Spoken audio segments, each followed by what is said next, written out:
Pride and Prejudice, Chapter 7.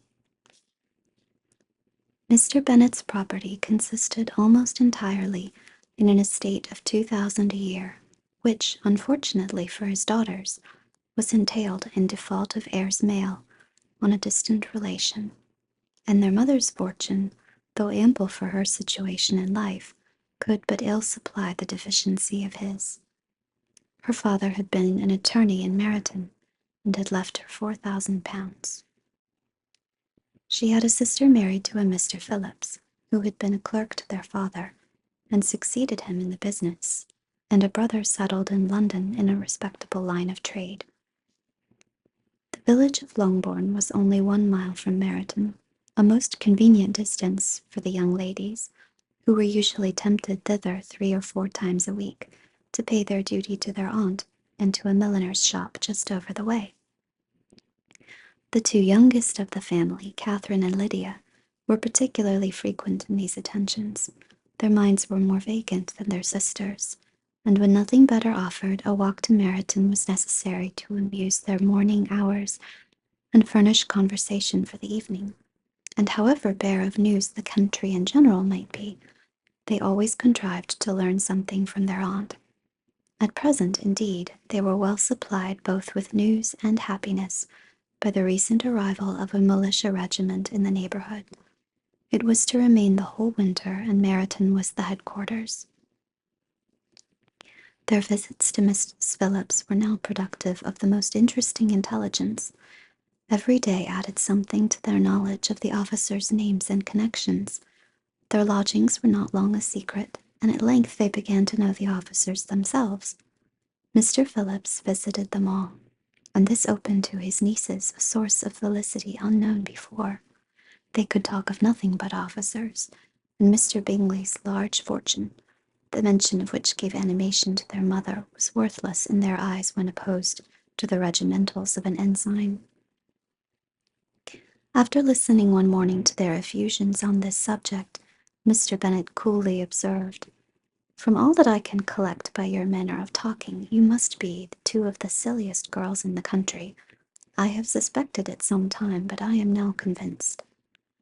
Catherine was disconcerted, and made no answer, but Lydia, with perfect indifference, continued to express her admiration of Captain Carter, and her hope of seeing him in the course of the day, as he was going the next morning to London.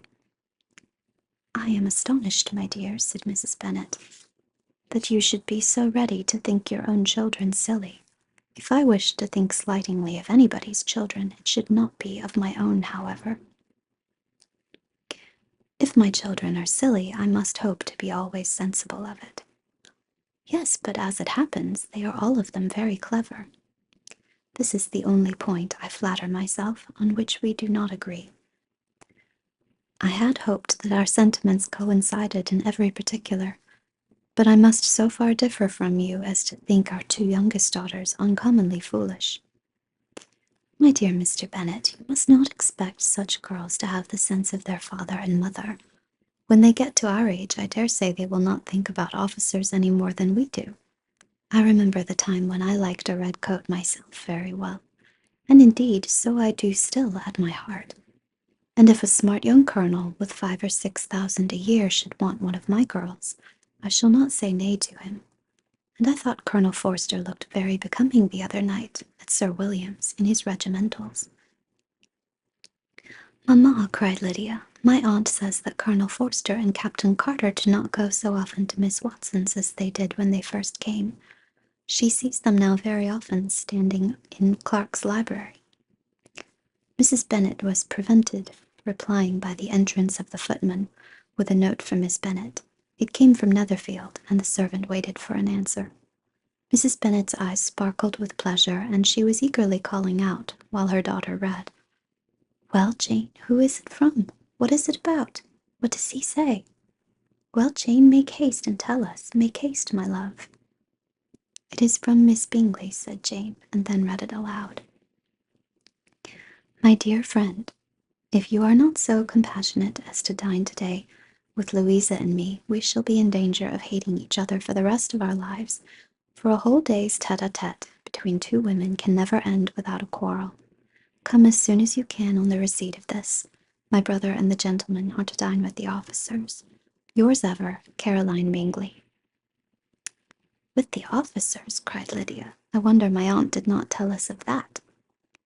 Dining out, said Mrs. Bennet. That is very unlucky. Can I have the carriage? Said Jane. No, my dear, you had better go on horseback, because it seems likely to rain, and then you must stay all night. That would be a good scheme, said Elizabeth, if you were sure that they would not offer to send her home. Oh, but the gentleman will have Mr. Bingley's chaise to go to Meryton, and the Hursts have no horses to theirs. I had much rather go in the coach. But, my dear, your father cannot spare the horses, I am sure. They are wanted in the farm, Mr. Bennet, are not they? They are wanted in the farm much oftener than I can get them. But if you have got them to-day, said Elizabeth, my mother's purpose will be answered. She did at last extort from her father an acknowledgment that the horses were engaged. Jane was therefore obliged to go on horseback, and her mother attended her to the door with many cheerful prognostics of a bad day. Her hopes were answered. Jane had not been gone long before it rained hard. Her sisters were uneasy for her, but her mother was delighted. The rain continued the whole evening without intermission. Jane certainly could not come back.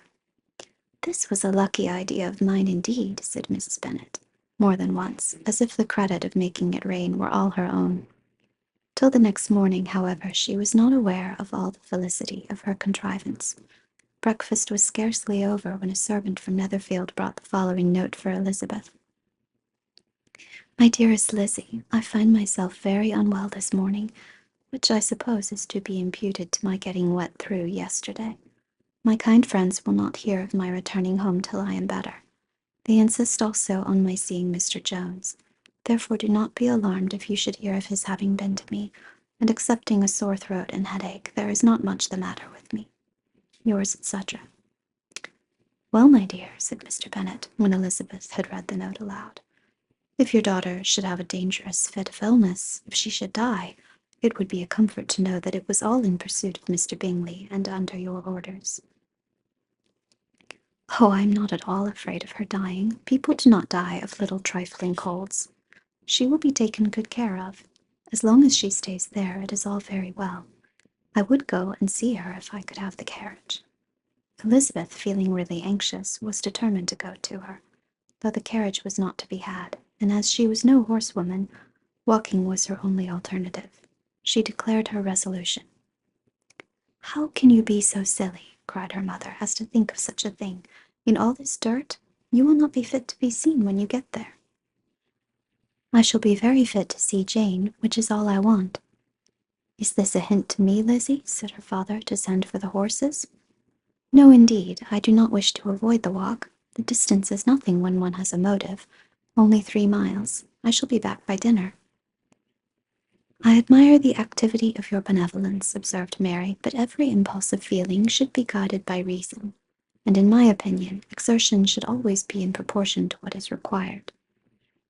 We will go as far as Meryton with you, said Catherine and Lydia.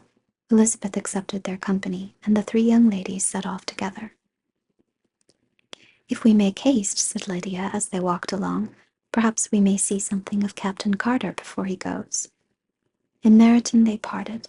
The 2 youngest repaired to the lodgings of one of the officers' wives, and Elizabeth continued her walk alone, crossing field after field at a quick pace, jumping over stiles and springing over puddles, with impatient activity, and finding herself at last within view of the house, with weary ankles, dirty stockings, and a face glowing with the warmth of exercise. She was shown into the breakfast parlour, where all but Jane were assembled, and where her appearance created a great deal of surprise. That she should have walked 3 miles so early in the day, in such dirty weather, and by herself, was almost incredible to Mrs. Hurst and Miss Bingley, and Elizabeth was convinced that they held her in contempt for it. She was received, however, very politely by them, and in their brother's manners there was something better than politeness. There was good humour and kindness. Mr. Darcy said very little, and Mr. Hurst nothing at all. The former was divided between admiration of the brilliancy which exercise had given to her complexion, and doubt as to the occasions justifying her coming so far alone. The latter was thinking only of his breakfast.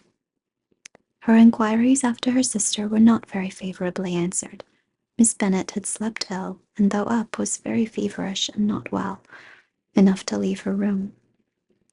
Elizabeth was glad to be taken to her immediately, and Jane, who had only been withheld by the fear of giving alarm or inconvenience from expressing in her note how much she longed for such a visit, was delighted at her entrance.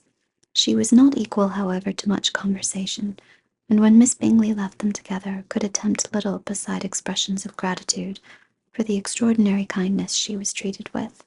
Elizabeth silently attended her. When breakfast was over, they were joined by the sisters, and Elizabeth began to like them herself when she saw how much affection and solicitude they showed for Jane. The apothecary came, and having examined his patient, said, as might be supposed, that she had caught a violent cold, and that they must endeavour to get the better of it, advised her to return to bed, and promised her some draughts. The advice was followed readily, for the feverish symptoms increased, and her head ached acutely. Elizabeth did not quit her room for a moment, nor were the other ladies often absent. The gentlemen being out, they had in fact nothing to do elsewhere. When the clock struck 3, Elizabeth felt that she must go, and very unwillingly said so. Miss Bingley offered her the carriage, and she only wanted a little pressing to accept it, when Jane testified such concern in parting with her, that Miss Bingley was obliged to convert the offer of the chaise into an invitation to remain at Netherfield for the present.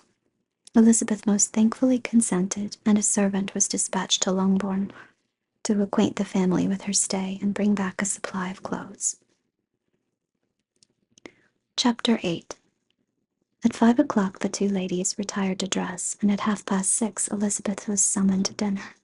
To the civil inquiries which then poured in, and amongst which she had the pleasure of distinguishing the much superior solicitude of Mr. Bingley's, she could not make a very favourable answer. Jane was by no means better. The sisters, on hearing this, repeated 3 or 4 times how much they were grieved, how shocking it was to have a bad cold, and how excessively they disliked being ill themselves, and then thought no more of the matter. And their indifference towards Jane, when not immediately before them, restored Elizabeth to the enjoyment of all her original dislike.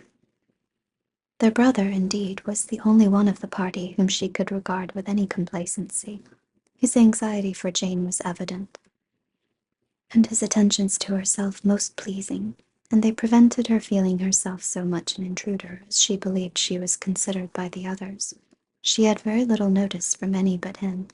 Miss Bingley was engrossed by Mr. Darcy, her sister scarcely less so, and as for Mr. Hurst, by whom Elizabeth sat, he was an indolent man, who lived only to eat, drink, and play at cards, who, when he found her prefer a plain dish to a ragout, had nothing to say to her.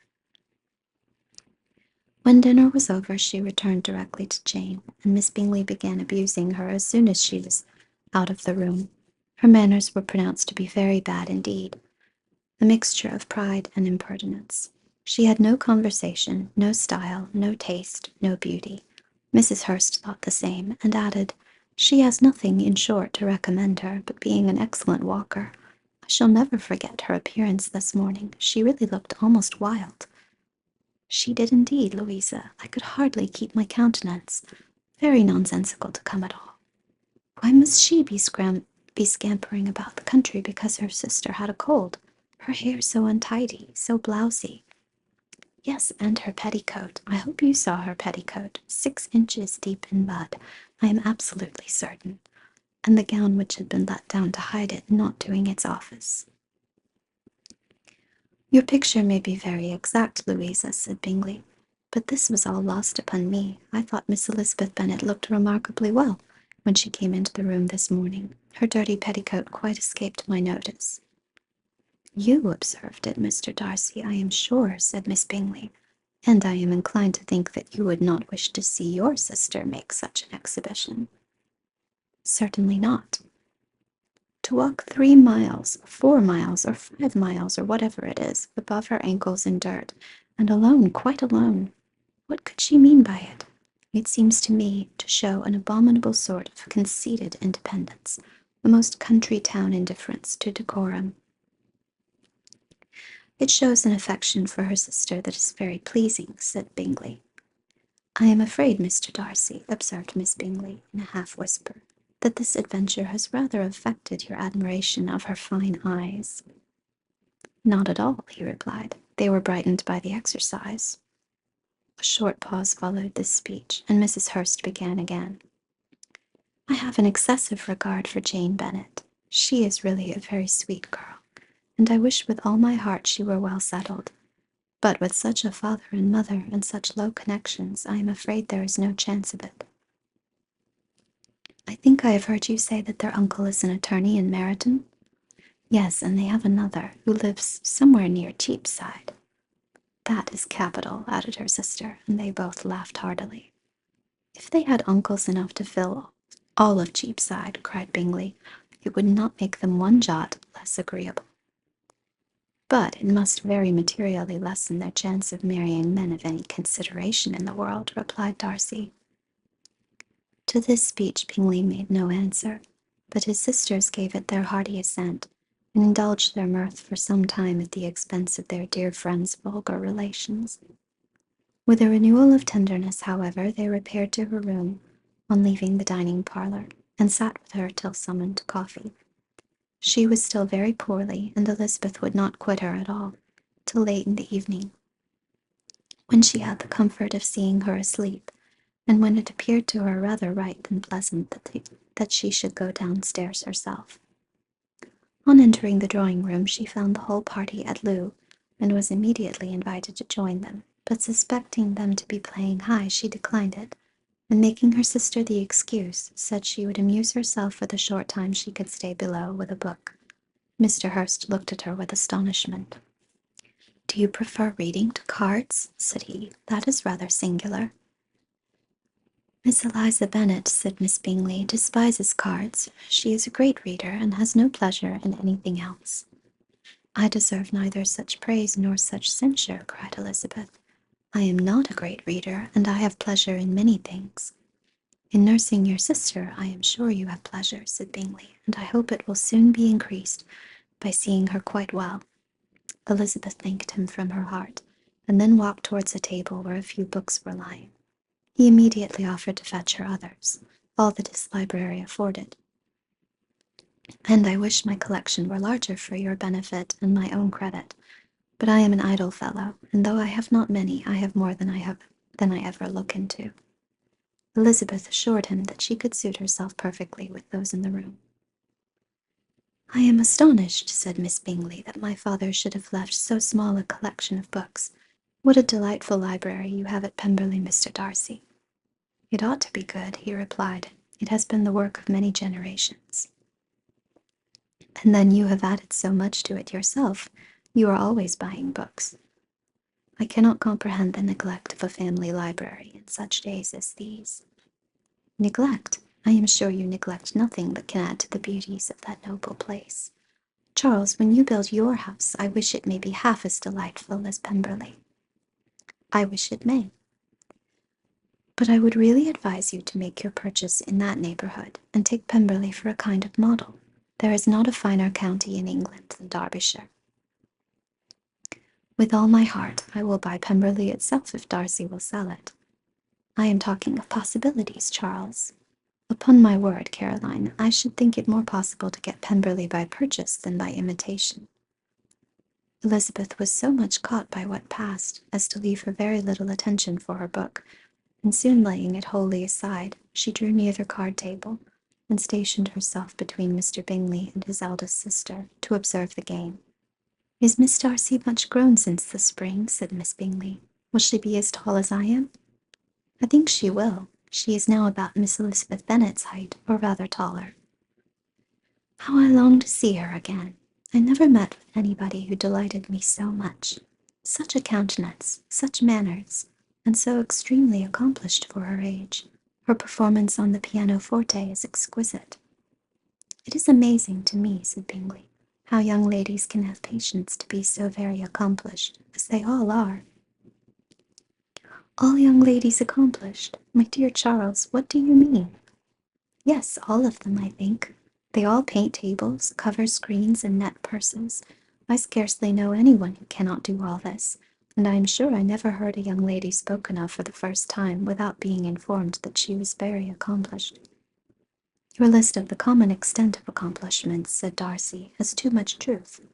The word is applied to many a woman who deserves it no otherwise than by netting a purse or covering a screen. But I am very far from agreeing with you in your estimation of ladies in general. I cannot boast of knowing more than half a dozen in the whole range of my acquaintance that are really accomplished. Nor I am sure, said Miss Bingley. Then, observed Elizabeth, you must comprehend a great deal in your idea of an accomplished woman. Yes, I do comprehend a great deal in it. Oh, certainly, cried his faithful assistant. No one can be really esteemed accomplished who does not greatly surpass what is usually met with. A woman must have a thorough knowledge of music, singing, drawing, dancing, and the modern languages, to deserve the word. And besides all this, she must possess a certain something in her air and manner of walking, the tone of her voice, her address and expressions, or the word will be but half deserved. All this she must possess, added Darcy, and to all this she must yet add something more substantial in the improvement of her mind by extensive reading. I am no longer surprised at your knowing only 6 accomplished women. I rather wonder now at your knowing any. Are you so severe upon your own sex as to doubt the possibility of all this? I never saw such a woman. I never saw such capacity and taste and application and elegance as you describe united. Mrs. Hurst and Miss Bingley both cried out against the injustice of her implied doubt, and were both protesting that they knew many women who answered this description, when Mr. Hurst called them to order with bitter complaints of their inattention to what was going forward.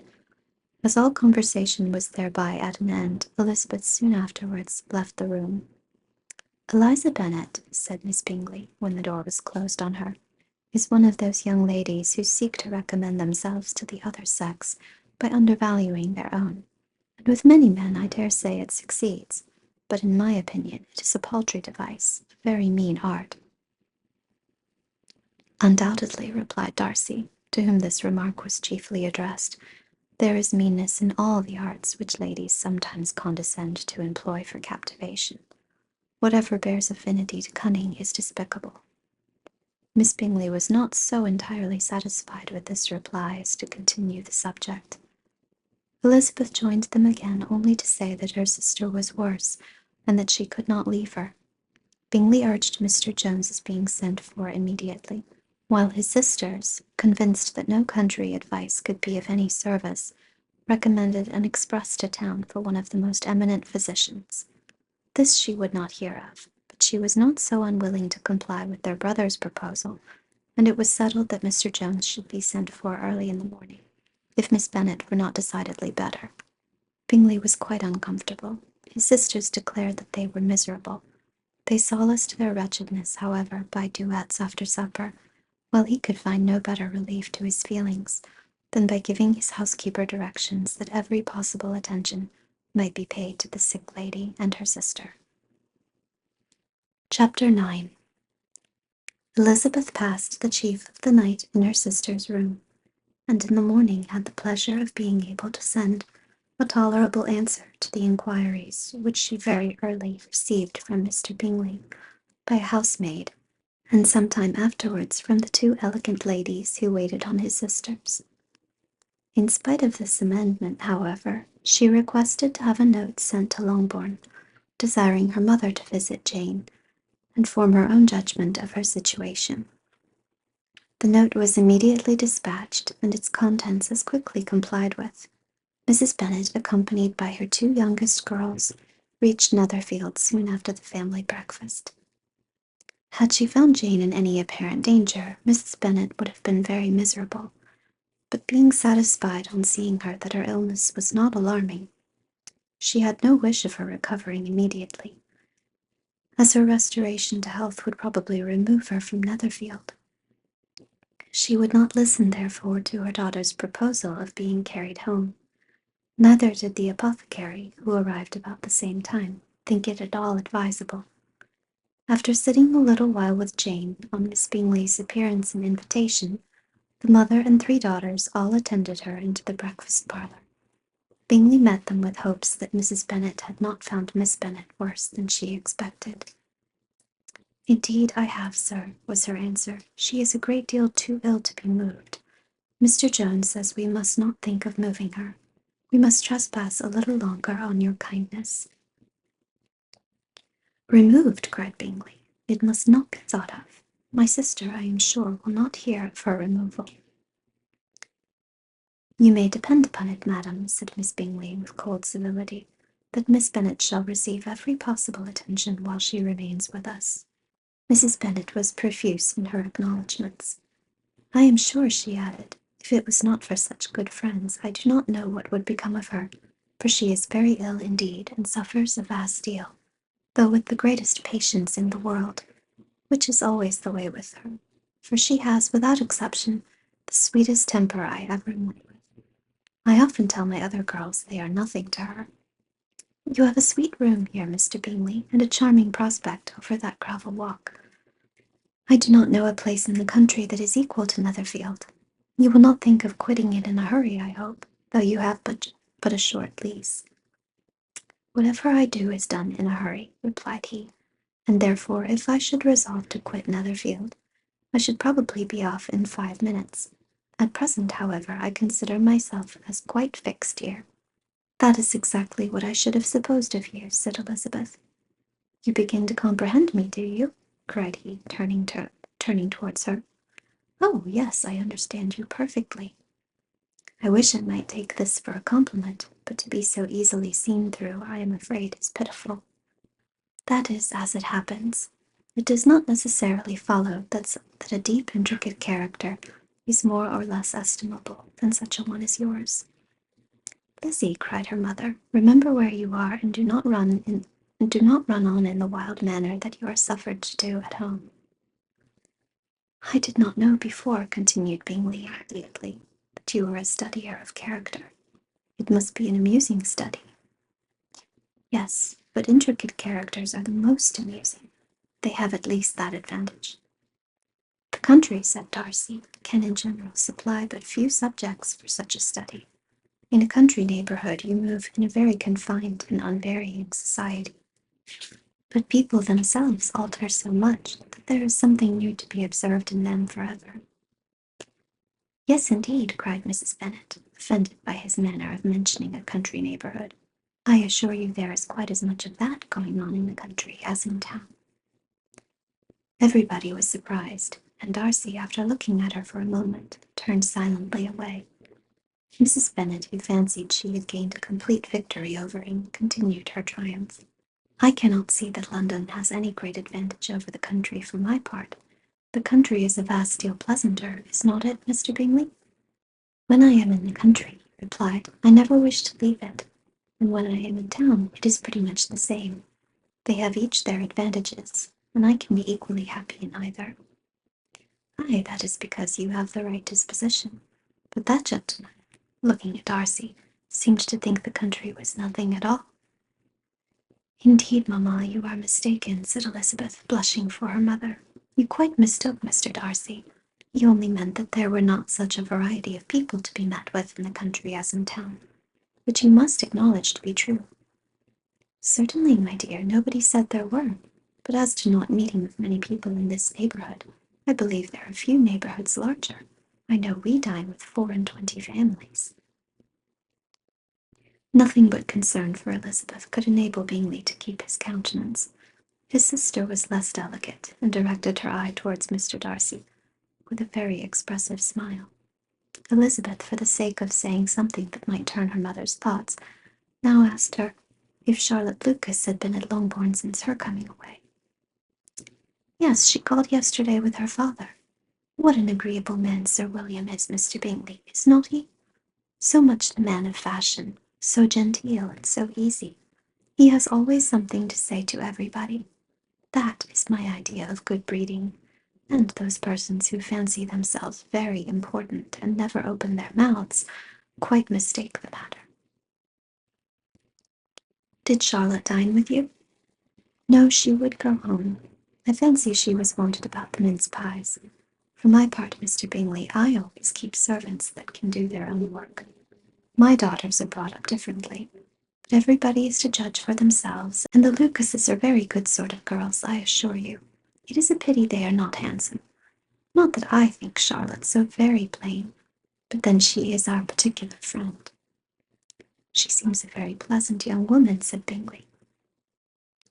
Oh dear, yes, but you must own she is very plain. Lady Lucas herself has often said so, and envied me Jane's beauty. I do not like to boast of my own child, but to be sure, Jane, one does not often see anybody better looking. It is what everybody says. I do not trust my own partiality. When she was only 15, there was a gentleman at my brother Gardiner's in town, so much in love with her, that my sister-in-law was sure he would make her an offer before we came away. But, however, he did not. Perhaps he thought her too young. However, he wrote some verses on her, and very pretty they were. And so ended his affection, said Elizabeth impatiently. There has been many a one, I fancy, overcome in the same way. I wonder who first discovered the efficacy of poetry in driving away love. I have been used to consider poetry as the food of love, said Darcy. Of a fine, stout, healthy love it may.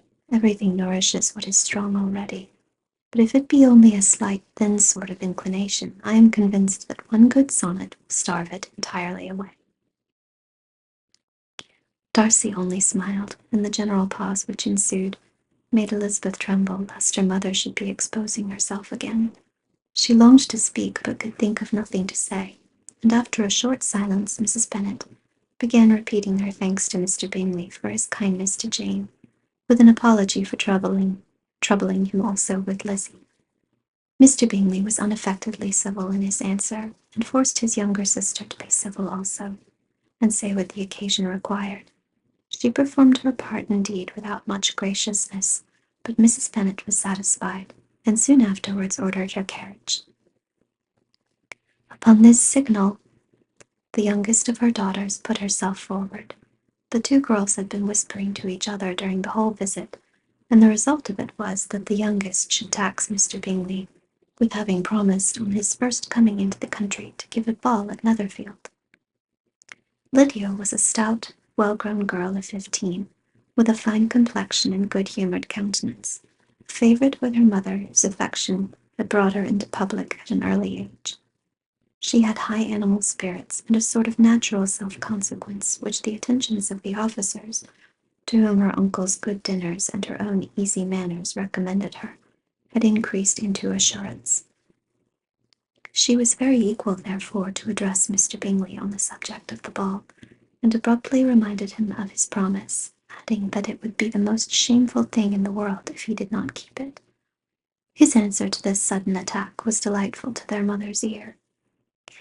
I am perfectly ready, I assure you, to keep my engagement, and when your sister is recovered, you shall, if you please, name the very day of the ball.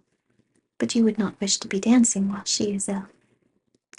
Lydia declared herself satisfied. Oh, yes, it would be much better to wait till Jane was well, and by that time most likely Captain Carter would be at Meryton again. And when you have given your ball, she added, I shall insist on their giving one also. I shall tell Colonel Forster it will be quite a shame if he does not. Mrs. Bennet and her daughters then departed, and Elizabeth returned instantly to Jane, leaving her own and her relations' behaviour to the remarks of the two ladies and Mr. Darcy, the latter of whom, however, could not be prevailed on to join in their censure of her, in spite of all Miss Bingley's witticisms on fine eyes.